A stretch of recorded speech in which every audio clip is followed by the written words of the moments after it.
No episódio de hoje, recebemos a psiquiatra especialista em infância e adolescência, preceptora do Ambulatório de Psiquiatria da Infância e Adolescência da Residência Médica de Psiquiatria do Instituto de Psiquiatria de Santa Catarina, presidente da Associação Catarinense de Psiquiatria, secretária do Departamento de Psiquiatria da Infância e Adolescência e membro da Comissão de Emergências Psiquiátricas da BP. Eu estou falando, então, de Deise Porto. Seja bem-vinda ao Psiquiatria em Pauta, doutora Deise Porto. Deise, fazer aqui uma pergunta para você que ela é bastante interessante e importante. A partir de qual idade a criança pode ser exposta à tecnologia sem apresentar riscos? Então, não existe uma idade em que essa exposição à internet vai ser sem riscos. Nós sempre temos que ter cuidados em todas as idades e alguns cuidados vale a pena pontuar. Principalmente na primeira infância, na idade de 0 a 2 anos, a recomendação das sociedades de pediatria e as que estudam psiquiatria da infância e adolescência é de exposição zero a telas.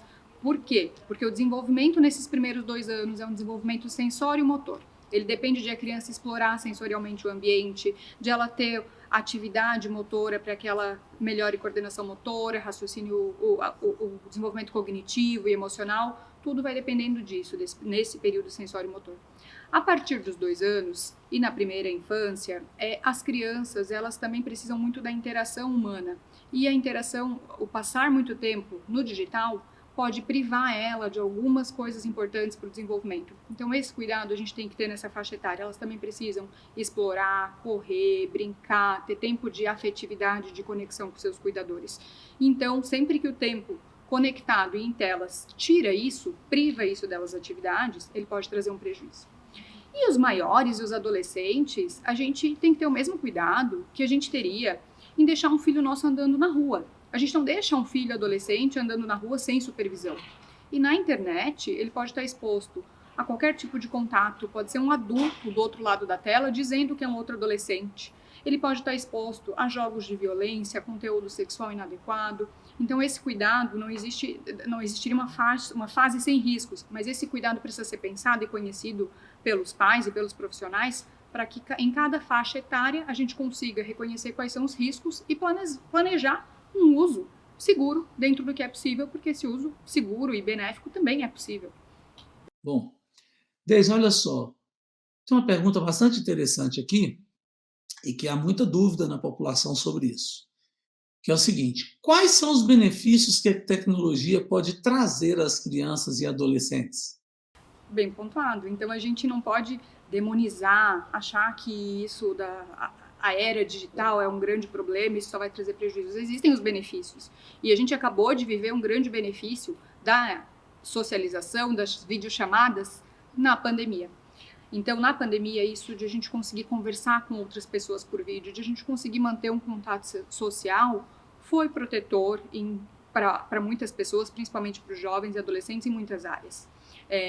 Então, a tecnologia, isso de permitir um encontro com outras pessoas, uma socialização e até algum momento de lazer, quando outros momentos não eram possíveis, isso é benéfico. O que eu tenho que pensar para que esse uso seja o máximo benéfico possível, ou sempre o melhor possível, para que esse uso não ocupe o lugar de outras atividades importantes, para que esse uso não substitua relações sociais e afetivas importantes. Aí eu consigo aproveitar melhor os benefícios do uso da internet em si. Bom, Deise, eu achei excelente essa colocação sobre o equilíbrio entre benefícios e malefícios das tecnologias. A pergunta que os cuidadores se fazem é a seguinte: como achar esse equilíbrio, hein? Como encontrar o equilíbrio e como uma geração que não viveu isso vai encontrar o equilíbrio e passar isso para uma geração que nasceu imersa na rede digital. A gente tem que se informar, conversar com outros pais, conversar com profissionais. É importante que pais de crianças e adolescentes que já estejam tendo um uso problemático dos jogos, que os pais desconfiem que estão passando tempo demais, ou que estão tendo algum prejuízo nos pequenos, muito tempo em frente às telas, tem sido associado a algum atraso de fala. Se eu já vejo que tem alguns desses prejuízos, eu devo procurar informação, orientação profissional, ajuda, para que eu consiga planejar melhor esse uso. Nem sempre a gente não tem essa informação por experiência, por não termos vivido isso, né? Essa conexão digital que agora essa era tem. Então a gente precisa estudar, se informar e buscar orientação de profissionais e de associações como a Associação Brasileira de Psiquiatria, que trazem informações de infância, eu acho que é fundamental para a população. Bom, e diante disso tudo, como que os pais podem identificar sinais de vícios, esses vícios em telas, nos filhos? Existem sinais diferentes também para cada faixa etária de que esse uso pode estar trazendo algum problema. Para crianças, prejuízo na hora de dormir, irritabilidade, agitação. A gente tem que pensar se dentro do ambiente existem outros fatores que possam estar provocando isso, mas sempre pensar também se não há um uso excessivo de telas de exposição. E telas a gente considera celular, computador, tablet, televisão. Tudo isso não deve ultrapassar uma grande parte do dia da criança. Em adolescentes, é normal que o adolescente ele não queira ficar mais o tempo todo com os pais, que ele se afaste. Mas não é normal que o adolescente prefira ficar só na internet ou só no jogo, em detrimento de encontrar os amigos, de ter uma outra relação social. Então, para cada faixa etária, a gente tem que observar alguns sinais. E uma coisa que eu acho bem importante pontuar, doutor Antônio Geraldo, é sobre o novo diagnóstico de dependência em games. A gente vê uma crescente de crianças e adolescentes realmente com problemas de vício em jogos, é um novo diagnóstico que vem na CID-11 também, né? E esse vício em jogos, a gente classifica, a gente pensa nele quando esse adolescente, essa criança ou esse adolescente, ele tem dificuldade de controlar a hora que ele inicia o jogo e que ele sai do jogo, ele perde esse controle sobre o jogo, ele não consegue mais dividir bem o tempo dele entre outras atividades, estudo e jogos, ele não consegue controlar a hora que ele vai parar. Ele passa muito tempo jogando em detrimento de outras atividades, ele fica um pouco indiferente, não importa se os amigos estão se afastando, não importa se o pai e a mãe estão brigando o tempo todo, então ele deixa os jogos atrapalhar em detrimento dessas outras atividades, e isso traz um prejuízo e um sofrimento emocional, tanto para ele quanto para a família. Então os pais e os profissionais também que atendem criança precisam estar atentos a esses sinais. Bom, Adese, agora uma quinta e última pergunta que é bastante interessante fazermos aqui.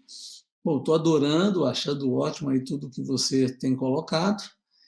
E é o seguinte, nós percebemos hoje que no mundo digital há uma inserção grande de crianças e adolescentes do outro lado da tela, gerando conteúdos para as mídias sociais e dependendo ainda mais delas. Como fica a saúde mental dessas mini influenciadores? Esse é um problema muito atual, né? Também não é uma coisa que a gente tenha vivido em outros tempos. A gente tem acho que todos que estão nos ouvindo têm uma opinião muito bem formada e são contra o trabalho infantil. Não é uma grande dúvida, né? E a gente tem aceitado o trabalho de crianças na internet. E o que essa criança está deixando de fazer nesse tempo se ela está trabalhando para isso? Esse benefício desse trabalho dela, esse retorno financeiro, é para ela, é para a família, o que está trazendo? Então a gente acha bonitinho, às vezes, a criança num vídeo, mas não pensa bem o que está acontecendo em torno de tudo isso. Além disso, a criança que está produzindo conteúdo digital ou fazendo esse trabalho, ela está deixando de socializar nesse momento, ela está deixando de estudar nesse momento. Tudo bem, não vamos ser caretas, talvez, de achar que vai que essa é a profissão do futuro, vai que isso seja muito bom para essa criança, mas a gente tem que ponderar muito bem, pensar no interesse de quem precisa ter seu interesse defendido, que é a criança. Então, essa geração TikToker, YouTuber, é uma questão que a gente tem que ponderar, pensar, discutir em sociedade, também entre nós profissionais, para que não traga prejuízos futuros e que não prejudique outras atividades que a gente conhece, que são essenciais para o desenvolvimento. Estar ao ar livre, estar socializando, a convivência em família. Então, por mais que nós não saibamos bem quais são as consequências disso, o que isso vai trazer para o futuro, a gente sabe que algumas coisas não podem ser perdidas. Então, isso, por enquanto, é o que a gente tem de certeza assim, para planejar e pensar a interação das nossas crianças nas redes sociais e essa relação de exposição e criação de conteúdo digital. Muito bem. E com o uso moderado, como nossos ouvintes podem encontrá-la nas mídias sociais? Eu uso redes sociais, tento controlar meu tempo para não passar tempo demais também em detrimento de outras atividades, mas eu estou no Instagram, Daisy, com Y no final, Mendes Porto, participo em todas as atividades da BP, que a BP me convida, então tem vídeos e atividades científicas na BP, e eu converso com vocês por lá também, controlando o meu tempo e o de vocês para que a gente faça um bom uso das redes sociais da internet.